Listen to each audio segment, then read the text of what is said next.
My name is James Sunderland. If you've heard of me at all, it's probably because of what a place like Silent Hill does to a person. People describe that town like it's a weather pattern. Fog, bad roads, no one home. That's the outside. The inside is quieter and meaner. It waits until you're alone with yourself. Then it pulls what you've hidden into the light and leaves you there with it. I went back because of a letter, folded once. My name in ink, I knew the way you know your own voice. Mary's handwriting. Mary, my wife, who died 3 years earlier. The letter said she was waiting for me in our special place. We used to say that about Toluca Lake. There's a bench where you can hear water tick stone and smell leaves after rain. Those words were close enough to something she'd written to me once that they fit like a key. Close enough to hurt. I told myself I'd go to prove it was a mistake. That's how I gave myself permission. I drove until the map started feeling wrong. At a rest stop, I washed my face in a sink that coughed rust, water drip. The mirror showed a man who hadn't slept right in months. I said the plan in my head, I'm just going to check, and heard how thin it sounded. I kept going anyway. The path into town winds through a cemetery. When fog meets stone, sound gets small. My footsteps felt like they were happening 2 turns away. Names on headstones looked familiar until I actually read them. Then they didn't stick. That's where I met her, Angela. Young, guarded, eyes down and then past me, like she was eavesdropping on a conversation no one else could hear. "Looking for someone?" she asked. I said yes. "Me too," she said. "Be careful." It wasn't a warning so much as a reflex. Past the cemetery, the roads behaved like dreams do, intersections that pointed to streets that weren't there, fences where a block should have continued, houses that held still at 50 feet and twitched at 10. I heard the radio before I saw it, thin, angry static. It was in the trunk of a wrecked car, buried under junk. When I picked it up, the hiss sharpened into a needle. That's when I saw the shape in the street. It moved like a person who'd forgotten how. Limbs bound tight, head wrapped, it lurched toward me, smelling like hot coins. I grabbed a board with a nail in it and swung because the radio said something was happening and my body agreed. The first hit sounded like breaking a wet branch. Dark fluid dotted the pavement and my sleeve. It clawed at me and scraped skin through my jacket. I swung until it folded and stayed down. I told myself I'd file what I'd just done under later.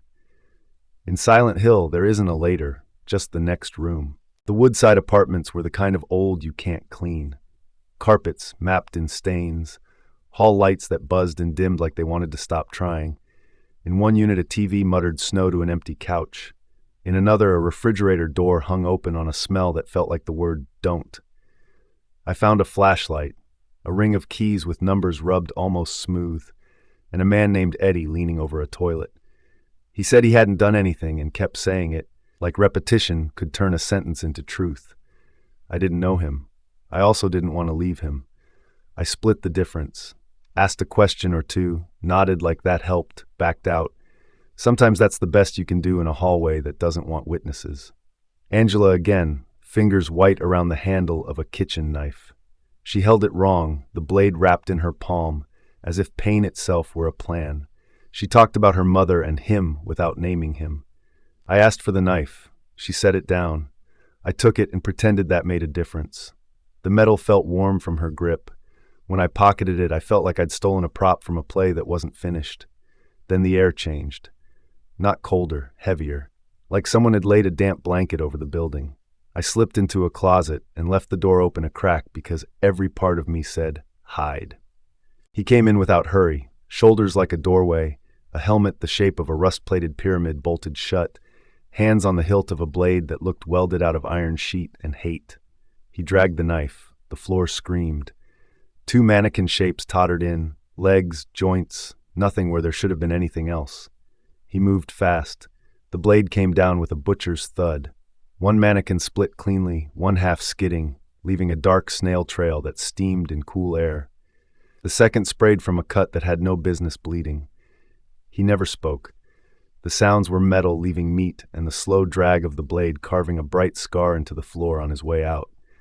I kept my mouth shut so tight my molars ached. When he was gone, the room felt taller. I stepped out, my footprints smeared in what he'd left. Blue Creek apartments connected over a rattling fire escape. Different doors, same breathless hallways. In one room, belts where sheets should have been. Another, mirrors fogged with handprints from the inside. Angela's sobs bled through a wall. I forced a locked door and met a shape stretched over a square frame like skin over an instrument. It breathed thick, sucking air that rattled the window. I fought because I was cornered. Splashes painted the walls in loops and arcs. Every step stuck to the floor, just a little more. When it collapsed, it did it in stages, air sighing out of cavities as it slumped. Angela stared past me. "You see it too," she whispered, like we were testifying at the same trial in different rooms. She left bent forward as if into a headwind only she could feel. Rosewater Park was a pause button. The lake sounded like 1,000 small hands tapping stone. I almost felt sane. That's where she found me. "James," she said. I knew the voice before I accepted the face. "Maria." Mary's bones and smile, tuned wrong, different hair, shorter skirt, brighter perfume. She knew me like we had an arrangement. I should have said no when she offered to come along. I didn't. The truth is I wanted a voice beside mine that didn't sound like pleading. We found Laura at Pete's Bolo-Rama, 8 years old, fearless the way kids are when the worst thing that's ever happened is melted ice cream. She bounced out of reach and taunted like we were playing tag. Maria said Laura liked Heaven's Night. The club sat frozen mid-evening. Stools kicked over, a trail across the stage like someone crawled, and the mark dried to a varnish. Laura was gone to Brookhaven Hospital, Maria said, like that was a normal errand. So that's where we went. Hospitals talk about hope with equipment designed to manage failure. Brookhaven doubled that feeling. Gurneys with cracked straps, IV poles bent like question marks. Maria sagged against a wall, color gone to paper. I tucked her into a clean enough room and told her to lock the door. "Don't be long," she said. I lied without language and kept moving. The other wing made bad geometry, maps that didn't match doors, rooms that shouldn't exist until you opened them. The radio's hiss sharpened into a scream and a nurse rounded a corner, head tilted like her neck had given up. Bandaged eyes, mouth slack. She came fast with a pipe up like a baton. I blocked and the blow numbed my forearm to the elbow. I swung. Bone knocked. She folded and kept twitching, heel-tapping tile in a metronome of refusal. A second nurse's syringe scratched my jacket and left a bright chemical wet. I got lucky. When I stood alone, the wall freckled in a spatter map I refused to read too closely. A phone rang 3 rooms away. I let it ring. Laura found me as if she knew how the hallways worked. She sang my name like a dare and waved an envelope. "Mary wrote me," she said. "She said you'd understand." She led me into a room and slammed the door from the other side, laughing the way kids do when they believe consequences are stories adults tell to feel important. The ceiling flexed. Something dropped, a mouth and a frame and cords like veins. It swung low and left a slug of saliva on my shoulder that burned. I hit it. Milky fluid fogged the little window. When it crumpled, it deflated with a sigh. I wiped my face and pretended the taste wasn't in my throat. I ran back for Maria. We sprinted for an elevator at the end of a corridor that stretched as we moved. That's where he appeared. Spear raised, helmet turning without eyes. Maria shoved me through the doors first and reached. The spear hit the seam. She made a sound I still hear when certain engines idle. The car dropped.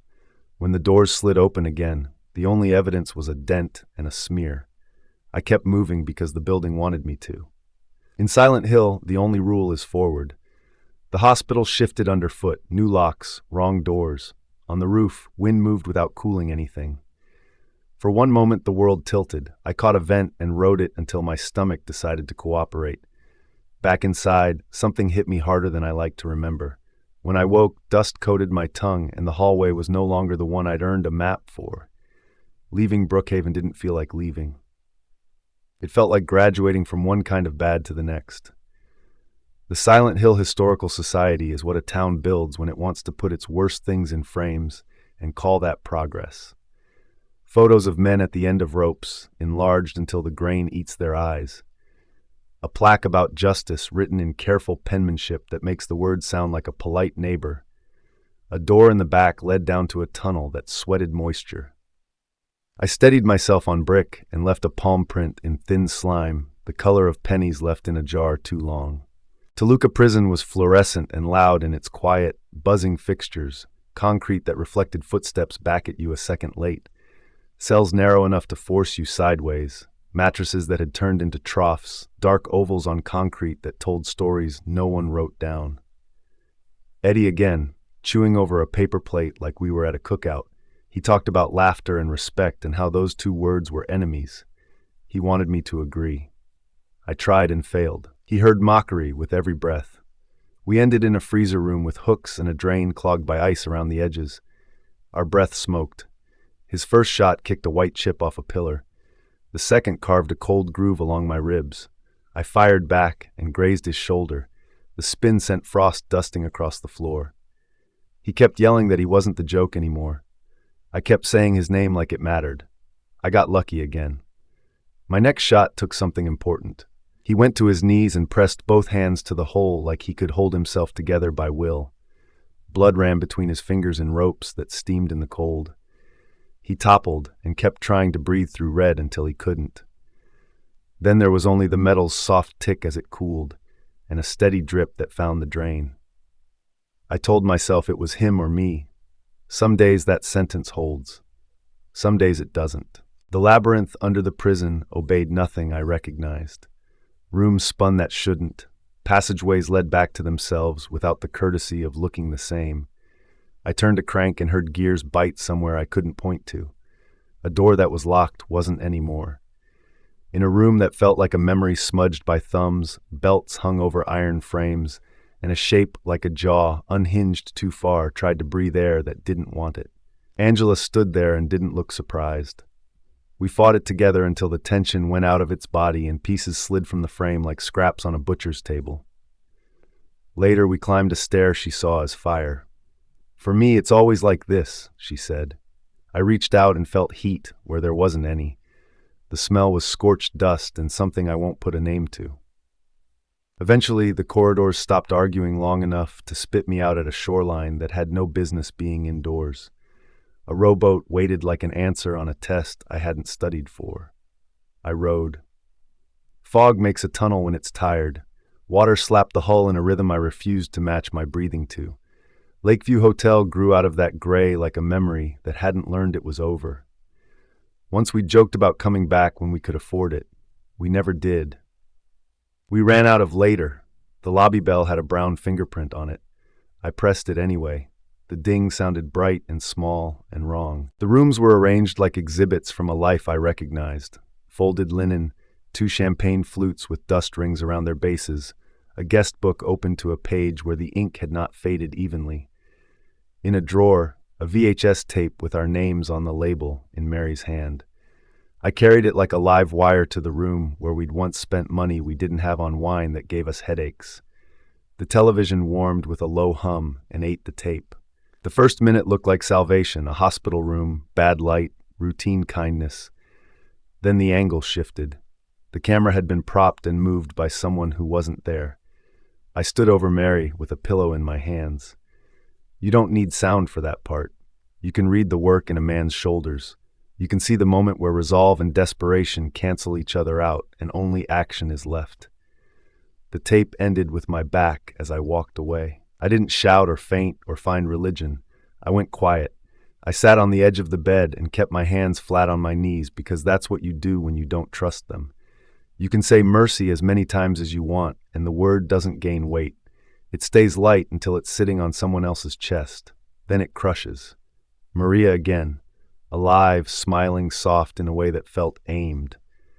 "Do you still want me?" she asked, and the question had teeth on both sides. Before I could answer, the radio screamed. 2 of them came in, executioners with helmets like welded grief and blades that announced themselves by what they did to floors. Maria ran to me. The nearest spear swept. The point punched through and came back with a sound like pulling a plunger. She folded carefully, like a person trying not to make a mess, and failed because bodies do. I fought because fighting is the only verb the town allows. When it was done, they turned those huge knives inward, steel through fabric, through something that ought to have argued. They sank to their knees and toppled like tents with the poles yanked free. The floor shook. The silence after was not peace. It was a vacuum that took breath and gave nothing back. There was still one door that mattered. I could feel it like a draft against my teeth. Mary sat by a window. Not Maria, Mary, tired, bright, the way she'd been on good days toward the end. She spoke simply, like we'd run out of space for pretty language. She remembered the small cruelties of pain and how we apologized and unapologized in the same breath. She asked me to try, to live, to look after Laura, because Mary had liked her and promised her more than the town's answers. She didn't say, "I forgive you." That's a scene in a movie. She gave me a direction and left the road unpaved. I told her I loved her. I told her I was sorry for the part of me that acted for me, the part that wanted quiet back more than I wanted to keep fighting alongside her. Saying it didn't wash anything clean. It gave the stain an outline. Sometimes that's the only start you get. The hotel didn't change. I did, just enough to stand. I left with Mary's real letter, the one she'd written in a steady hand that slipped a few times and laughed at itself on the page. I rode back across a lake that had run out of reflections. The fog loosened its knot. The road remembered what cars sounded like. Laura found me on a guardrail, kicking her heels like a kid waiting for pickup. "Well," she said. "Well," I said. "Pancakes? Only if they had jam." We found a place that burned coffee into usefulness and kept the griddle at a single temperature for a decade. She ate like she trusted the world for the length of a breakfast. I watched the door and the mirror behind the counter that reflected our backs with a half-second delay that probably wasn't real. People want endings that close like books do. Silent Hill doesn't hand those out. There are days the static climbs up out of nowhere and I clench around a board I'm not holding. There are nights I wake with a pillow in my hands and sit in the dark until the shape of the room agrees to be a room. There are afternoons where I watch a light turn green and choose not to drive into a view that looks too much like a tunnel. And there are good hours. Laura laughing at a joke that isn't one. A letter folded once that I don't read out loud. Weather that smells like leaves after rain instead of fog you can bite. If you're still listening, you should know the town didn't let me just take the truth and leave. It wanted a tax on the way out, slow minutes, extra doors, the kind of thinking that gets you twisted up even when your feet keep moving. After Lakeview, I told myself I had done the hard part. I mistook confession for closure. They are cousins, not twins. The boat ride back was longer. You can argue with clocks, not with water. Each pull landed heavy in my shoulders. Fog pressed in close and pulled back again, like it was taking my measure. I tracked small things to stay sane. The echo of the hull from the left bank, a distant buoy bell that might have been wind knocking a chain. When the keel scraped stone, the sound went through my teeth. I realized I'd been holding my jaw clenched since the tape. I forced it to unlock, and the hinge popped audibly in my ear. On shore, the geometry of the town had shifted a few degrees. Streets, I remembered, bent to meet one another at angles I would have called impossible anywhere else. Smashed newspaper boxes lay on their backs with mouths open, headlines stuck on dates that never happened. A stoplight winked from green to green as if the other colors had lost their nerve. I walked. The radio stayed quiet. Quiet in Silent Hill isn't the same thing as safe. It's just a different ringtone for the same caller. I tried a direct route to the highway and walked into a dead end that used to be an intersection. A chain-link fence stretched wall to wall with a no trespassing sign pitted by rust. Someone had hung wind chimes from the top rail by fishing line. They clinked at random, off-tempo, brittle notes like teeth in a jar. I lifted the latch on a service gate and found it welded shut. Silver beads bubbled along the seam. I touched one with a finger and smelled penny and ozone. The town had opinions about where I was allowed to go. I cut through an alley that should have connected to Sanders Street. It didn't. It connected to a service yard behind a laundromat where washers sat with doors open like steel mouths. A basket of clothes had been left mid-sort on a folding table, men's shirts, everything a size too big. The radio burred once, then settled back to sleep. I waited, counted for 10, listened for breath that wasn't mine. Nothing. I kept moving. I have learned since that surviving something like Silent Hill isn't about boldness. It's about the discipline of not giving the place what it asks for. The town is a carnival barker. If you lean in too close, you will end up holding a prize you don't want. At the next corner, the air went thick in my sinuses. A memory arrived with a clarity that made me brace a hand against brick. Mary laughing in a hospital hallway at a joke I don't remember because I was busy thinking about the form I had to fill out downstairs, the way guilt shows up late and behaves like it arrived on time. There is nothing supernatural about that kind of pain. The town didn't conjure it. It collected it, focused it, handed it back through the lens of rooms and wrong weather. Understanding that didn't blunt anything. It just kept me walking. I reached the cemetery again without meaning to.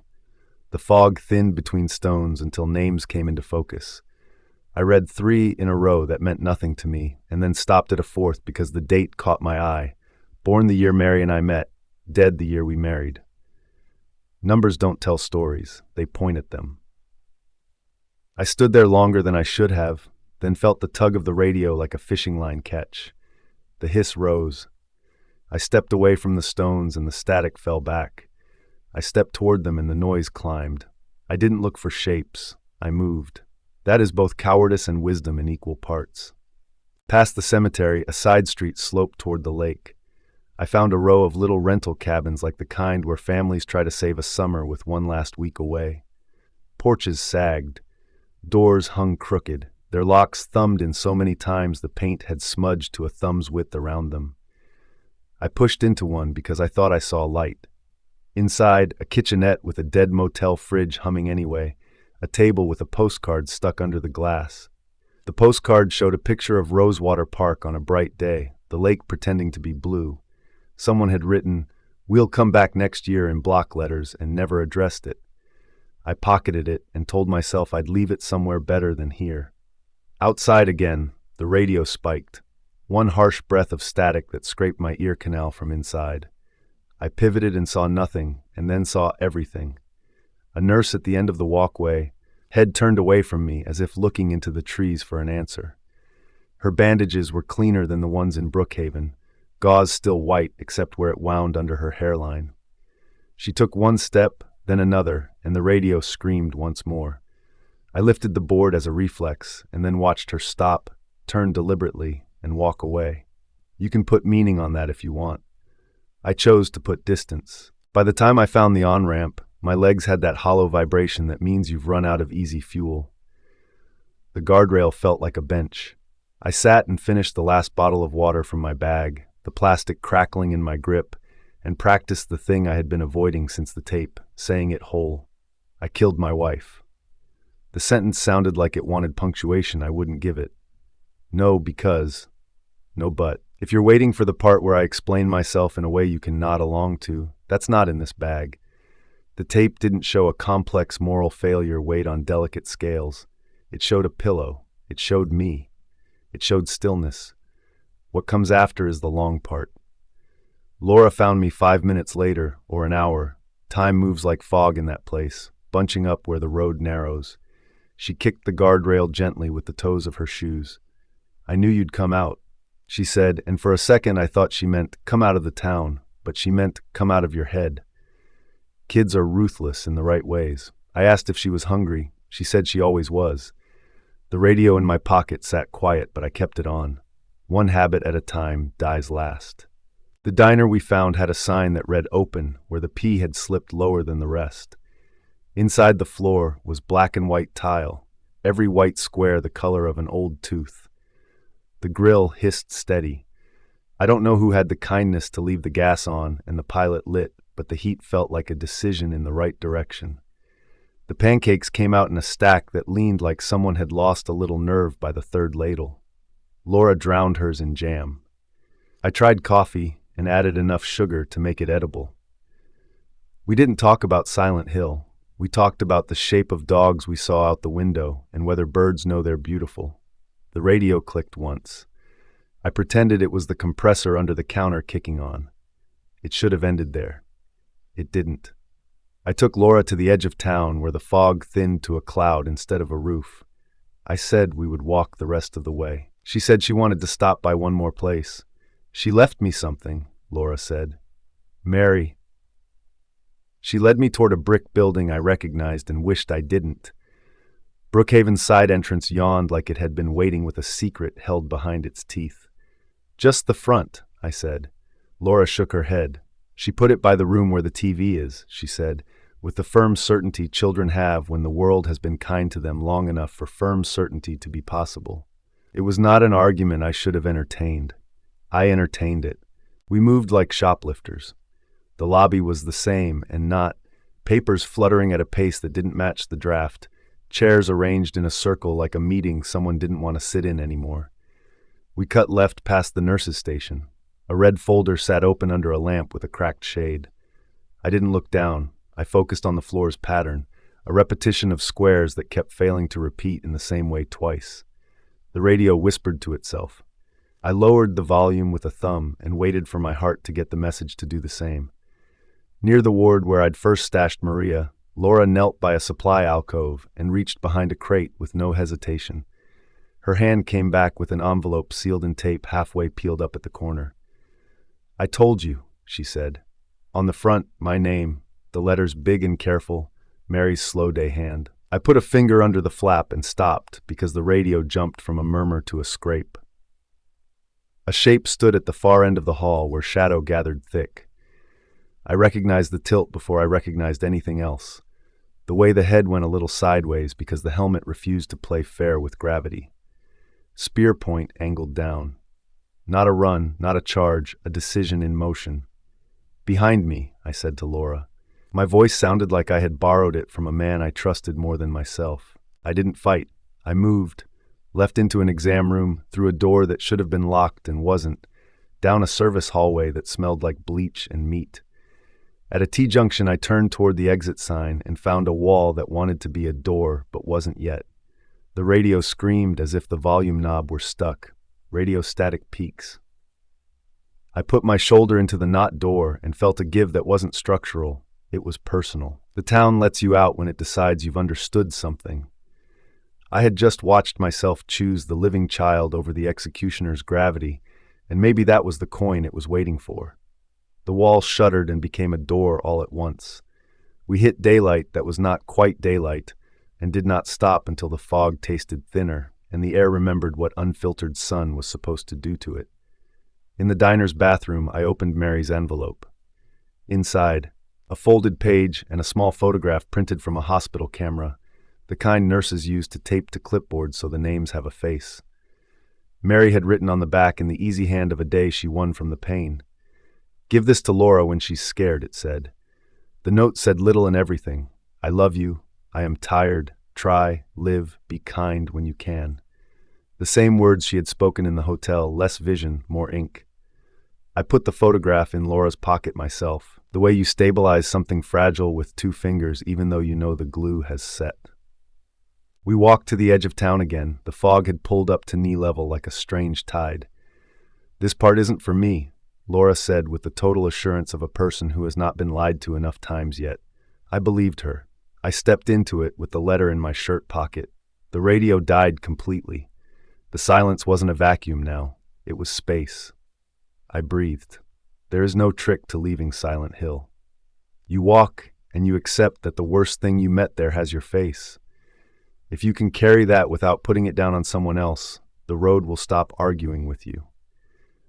We found a shelter that would take Laura for the night, without questions beyond the ones that look good on forms. I gave a name and a number that would reach a payphone 3 towns over, and promised to be back in the morning. I kept the promise. We started the small life you can start when you are missing the big one you chose not to have. It is possible to make breakfast and mean it. It is possible to say homework first and mean that too. It is possible to put the radio in a drawer and only look at it twice a day to be sure it's still off. You wanted the horror. I gave you the part with blades and wrong bodies and hallways that lead into each other's throats. Here's the other part. The longer pain is paperwork and groceries and the memory of weight in your hands at the worst moment of your life. You learn where the road out of town narrows and you don't drive there after dark. You learn where the smell of hot metal wakes the tape behind your eyes and you keep away. You throw out the pillowcases from that brand because the sheen of the cotton in a certain light makes you feel something in your wrists. It is not penance. It is the map you draw over the old map, so you can move without stepping into holes you know by name.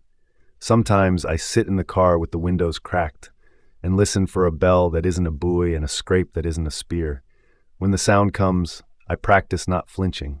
Sometimes I fail. Failure doesn't erase the morning, or the pancakes, or the photograph a kid keeps folded in the small pocket sewn inside her jacket. Once, months later, I drove past a lake that wasn't Toluca and watched fog lift off in sheets as the sun worked at it. The light made a coin of the water and the trees kept their shadows to themselves. I pulled over without meaning to and stood with my hands on the guardrail the way I had on the first day. I said the sentence again. I killed my wife and waited for it to kill me back. It didn't. It did what true things do. It lay down in my chest at its real weight and dared me to pick it up each day. Some days I could.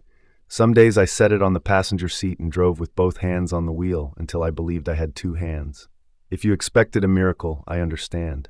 We like neat stories as a species. I have a different kind. A kid who likes jam. A letter folded once. A hotel bell I hear in the ice machine at the motel where we live for a while.